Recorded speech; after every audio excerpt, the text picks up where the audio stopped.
Do we have a treat in store for you today?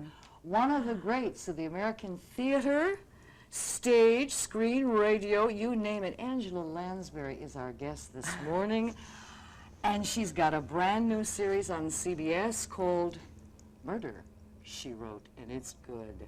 It is really good, Miss Lansbury. Well, I'm happy to hear you say that. You know, there's a curious thing that you're doing in the pilot, and I wonder if you're going to be doing it in the show, which is you do, like we do in the theater, an aside and talk directly to the audience. Are you going to be doing that? Well, I am. I'm going to do it, yes. I'm not going to do it in the body of the story, but I'm going to lead you into the story by way of that little, I'm going to call it a gimmick, but let's say that I confide in you, the audience, and tell you how I became involved in a particular crime. And I think it's it sort of brings you back to where her roots are. Her roots are in Maine, up in Little Cabot Cove, you know. And it just sort of reminds the audience that that's where she springs from. That's where all the letters, the telephone calls come to, which take her out into America and to the world, perhaps later on, and take her on these wonderful jaunts where she goes and she helps to solve crimes, becomes involved in mysteries.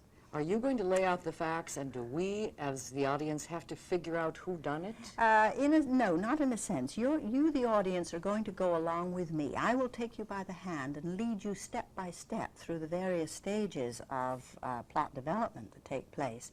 This is a closed-end mystery, in other words. You will not know who the murderer is, but you could find out through my eyes, through the story, but you won't know till the end who it actually was. Well, she's like a Miss Marple in Agatha Christie. Are you? In a sense, but there's a parallel. But I think that Jessica Fletcher, the lady I am in Murder, She Wrote, is a far more active, more athletic woman. Yeah. She's younger than Miss Marple, who was pretty sedentary, used to sit in that old chair and kind of listen, you know. Well, I'm not doing that. I'm out, I'm at it, and I'm doing it, you know. And I'm much more a woman of today. I'm really a woman of today.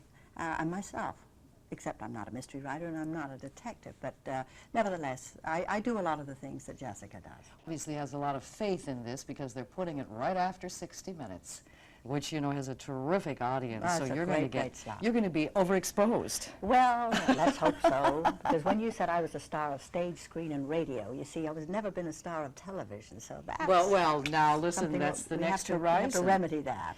You know, she started back in, well, she started a number of years ago, 2 or 3 years ago, but in 1944, in Gaslight, she received an Oscar nomination then.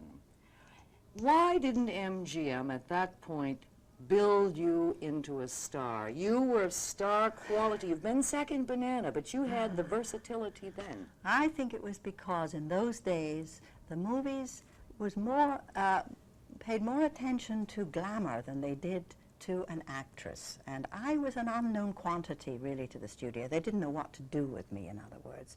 They fitted me into parts that really weren't, that I really wasn't suited to at all, and therefore I had a curious career of playing a lot of varied roles, but they were never as good as Nancy in Gaslight. They were never as good as Sybil in The Picture of Dorian Gray. They were just acting roles, and they never built me into a star. They just used me as a utility actress for many years, which was good training for me, except I had to mark time for a long time. But isn't it interesting? They did build the June Allisons and the Lana Turners, and yes, because they were the girl next door types. But look at today. But look at today. They can't hold a candle to you. So aren't you glad? Well, aren't you really glad? I'm glad because it gave me a chance to learn and to practice my craft, and it was a craft, and I was always an actress first, and you know, a face second.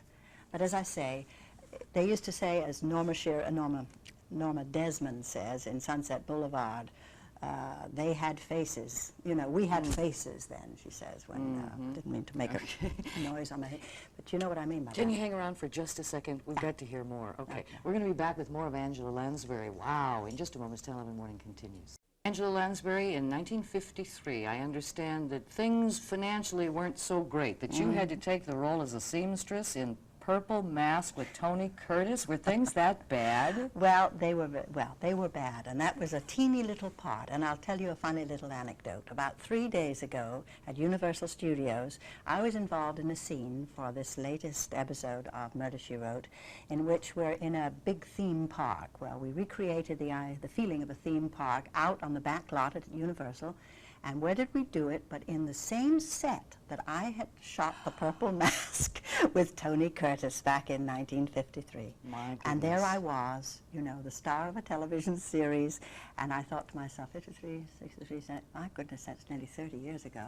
And here I am, you know, I'm still going on. So it was rather a nice little moment that I had when I found myself back in that, because that was a low. That was definitely a low. Well, she's had some pretty many highs since then. Mame on Broadway, of course, and The Demon Barber of Fleet Street. That's Sweeney Todd. Right. I thought about the irony of you people up there, you and the Demon Barber, cutting people up into meat pies, and yet we're all sitting there tapping our toes. When I saw Evita, it was the same thing. She's dying of cancer, and she said, oh, I'm glad I want to be Argentina. And you people are cutting people up, and we're tapping our toes.